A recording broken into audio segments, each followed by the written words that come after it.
Hi అండి, welcome to ginger bowl cooking channel. అందరూ ఎలా ఉన్నారు? మన కోసం ఎన్నో త్యాగాలు చేసి మనల్ని స్థితిలో ఉంచిన మన అమ్మలందరికీ పాదాభివందనం. Happy mother's day.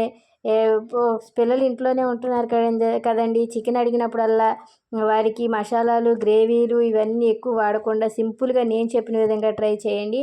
Stove on చేసి స్టవ్ మీద కడాయి పెట్టి దాంట్లో ఆయిల్ వేసి ఆయిల్ వేసిన తర్వాత లవంగా, దాల్చిన చెక్క, అనాస మొగ్గ ఇవన్నీ ఒకదాని తర్వాత ఒకటి ఒక్కొక్కటి చొప్పున వేసుకుని బిర్యానీ ఆకు, 2 పచ్చిమిరకాయలు ఇవి కూడా వేసుకున్న తర్వాత అల్లం, వెల్లుల్లి, ఉల్లిపాయలు, గసగసాలు పేస్ట్ చేసి దాన్ని ఫ్రై చేసిన తర్వాత చికెన్ వేసి ఆ నీళ్ళన్నీ పైకి వచ్చిన తర్వాత కారం వేసి కారం, ఉప్పు సరి చేసుకున్న తర్వాత వాటర్ పోసి దాన్ని మగ్గనివ్వాలండి. బాగా దగ్గరగా గ్రేవీగా వచ్చిన తర్వాత కొత్తిమీర వేసి తర్వాత గరం మసాలా కూడా వేసి సర్వ్ చేసుకుంటే అంతే, ఎంతో టేస్టీ అయిన చికెన్ కర్రీ రెడీ అయిపోతుంది.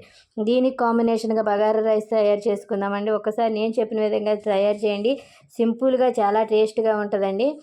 స్టవ్ ఆన్ చేసి స్టవ్ మీద గిన్నె పెట్టుకుని దాంట్లో మసాలా దినుసులు, బిర్యానీ దినుసులు అన్నీ ఒకదాని తర్వాత ఒకటి వేసుకున్న తర్వాత కొత్తిమీర, పుదీనా, బంగాళదుంప, క్యారెట్, ఉల్లిపాయలు, పచ్చిమిర్చి, అల్లం వెల్లుల్లి పేస్ట్ అవన్నీ ఒకదాని తర్వాత ఒకటి వేసి ఫ్రై చేసిన తర్వాత గ్లాస్కి గ్లాసున్నర చొప్పున నీళ్ళు తీసుకోవాలండి. బియ్యం ఎప్పుడైతే నానబెడతామో గ్లాస్కి గ్లాసున్నర వేసుకోవాలి.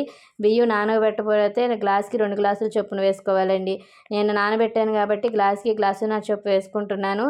ఆ నీళ్లు కూడా బాగా మరిగిన తర్వాత ఉప్పు సరి చేసుకుని మనం నానబెట్టుకున్న రైస్ వేసి బాగా మగ్గనివ్వాలండి. మగ్గిన తర్వాత దాని మీద నెయ్యి, కుంకుమ పువ్వు దాని తర్వాత ఒకటి వేసుకుని మళ్ళీ 2 నిమిషాలు మగ్గిన తర్వాత అంతే, సర్వ్ చేసుకోవడమేనండి.